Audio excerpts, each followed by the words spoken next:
दोस्तों, आपका वेलकम है हमारे एस एम एजुकेशन चैनल पे। तो आइए आज की वीडियो स्टार्ट करते हैं। तब तक आप लोग ध्यान से पढ़िएगा इस वीडियो को, यानी ध्यान से देखिएगा। उसके बाद पहला प्रश्न है, हड़प्पा सभ्यता में विशाल स्नानागार का साक्ष्य कहाँ से प्राप्त हुआ है?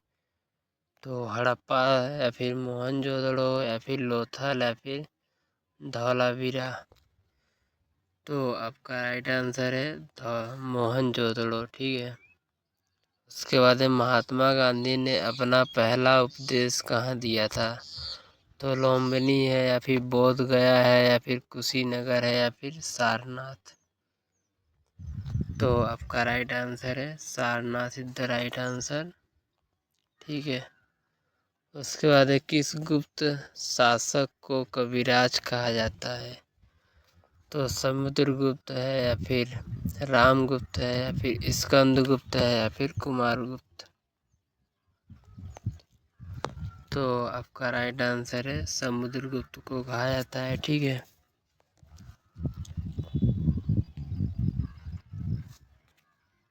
उसके बाद है, साइमन कमीशन के बहिष्कार के दौरान हुए चार्ज के कारण किस नेता की मृत्यु हो गई? तो विट्ठल भाई पटेल हैं या फिर बाल गंगाधर तिलक हैं या फिर लाला लाजपत राय हैं या फिर बटुकेश्वर दत्त। तो आपका राइट आंसर है लाला लाजपत राय की लाठीचार्ज से मृत्यु हो गई। उसके बाद एक गोलमेज सम्मेलन क्यों आयोजित किए गए थे? तो गांधी जी के विरोध के कारण या फिर B.R. अम्बेडकर को भारत का नेता बनाने के लिए या फिर साइमन कमीशन के प्रस्तुति पर विचार करने के लिए या फिर भारत को स्वतंत्रता प्रदान करने के लिए। तो आपका राइट आंसर है साइमन कमीशन की संस्तुति के पर विचार करने के लिए।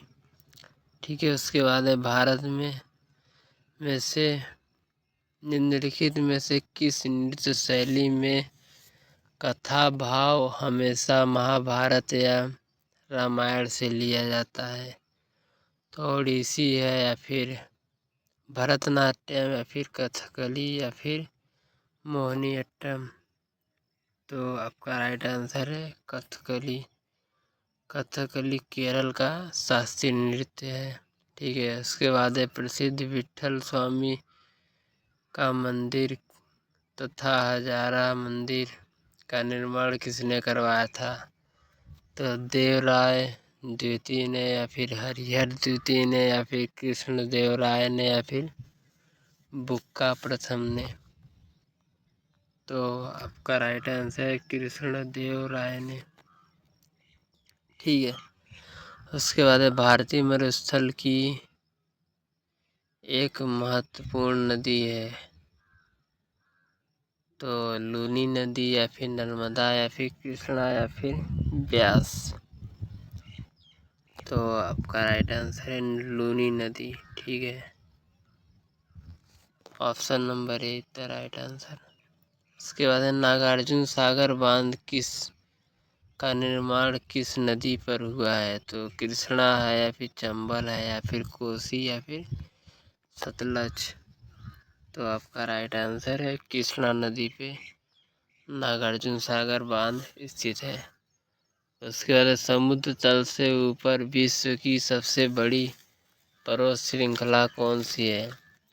तो एंडीज पर्वत है या फिर हिमालय है या फिर आल्प्स पर्वत है या फिर पायनीज पर्वत है। तो आपका राइट आंसर है हिमालय सबसे ऊंचा है, लगभग 8 किलोमीटर। उसके बाद है अगला प्रश्न, पूर्ण लागत कीमत निर्धारण के अधीन निम्नलिखित में से किसके द्वारा कीमत निर्धारण की जाती है? तो औसत लागत में जोड़कर या फिर सीमांत लागत तथा सीमांत राजस्व की तुलना करके या फिर सीमांत लागत और सामान्य लाभ जोड़कर या फिर उत्पादक की कुल लागत द्वारा। तो आपका राइट आंसर है सीमांत लागत में सामान्य लाभ जोड़कर। ठीक है, option number 3 the right answer. उसके बाद है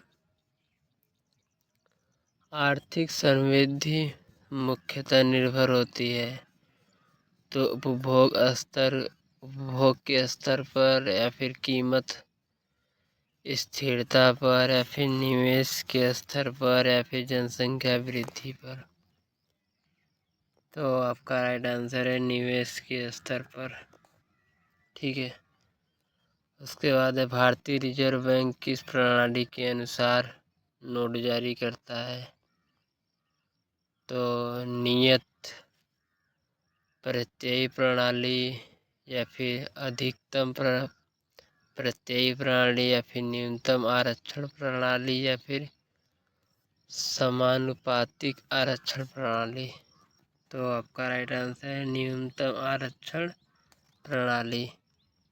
ठीक है, उसके बाद अगला प्रश्न है भारत के राष्ट्रपति केवल किसकी लिखित सिफारिश पर राष्ट्रीय आपात स्थिति की घोषणा जारी कर सकते हैं। तो प्रधानमंत्री की सिफारिश पे या फिर ऐसा मंत्रिमंडल जिसमें केवल संघ के मंत्रिमंडल के सदस्य हों या फिर संघ का मंत्रिपरिषद या फिर संसद। तो आपका राइट आंसर है संघ का मंत्रिपरिषद। ठीक है, उसके बाद है संविधान में कितने प्रकार के आपातकालों का प्रावधान है। तो 1 है या फिर 2 या फिर 3 या फिर 4। ठीक है, तो आपका राइट आंसर है 3 प्रकार के आपातकालों का प्रावधान है संविधान में।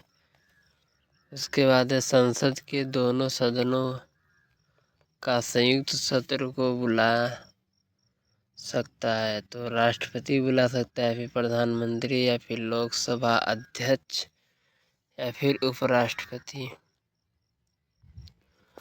तो आपका राइट आंसर है राष्ट्रपति बुला सकता है। ठीक है, तो उसके बाद अगला प्रश्न है मूलभूत अधिकारियों की सूची में से किस संविधान संशोधन द्वारा संपत्ति के अधिकार को हटाया गया है। तो 42वां संविधान संशोधन या फिर 62वां संविधान संशोधन या फिर 44वां संविधान संशोधन या फिर 43वां संविधान संशोधन। तो आपका राइट आंसर है 44वां संविधान संशोधन के द्वारा हटाया गया है संपत्ति के अधिकार को। ठीक है, मूल सूची से मूलभूत के अधिकार है। उसके बाद वसा में घुलनशील विटामिन कौन से हैं। तो टोकोफेरॉल और नियासिन और सियानोकोबालामीन है या फिर कैल्शियम फेरॉल है या फिर कैल्सीफेरॉल, कैरोटीन और टोकोफेरॉल है या फिर एक्साबिरिक एसिड, कैल्सीफेरॉल, राइबोफ्लाविन है या फिर थायमीन, कैरोटीन, बायोटीन है। तो आपका राइट आंसर है इसका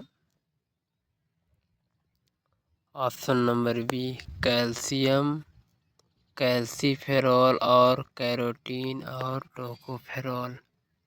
ठीक है, आपका राइट आंसर है ऑप्शन नंबर बी। तो आज की वीडियो हम ख़त्म करते हैं, तब तक के लिए जय हिंद। ठीक है।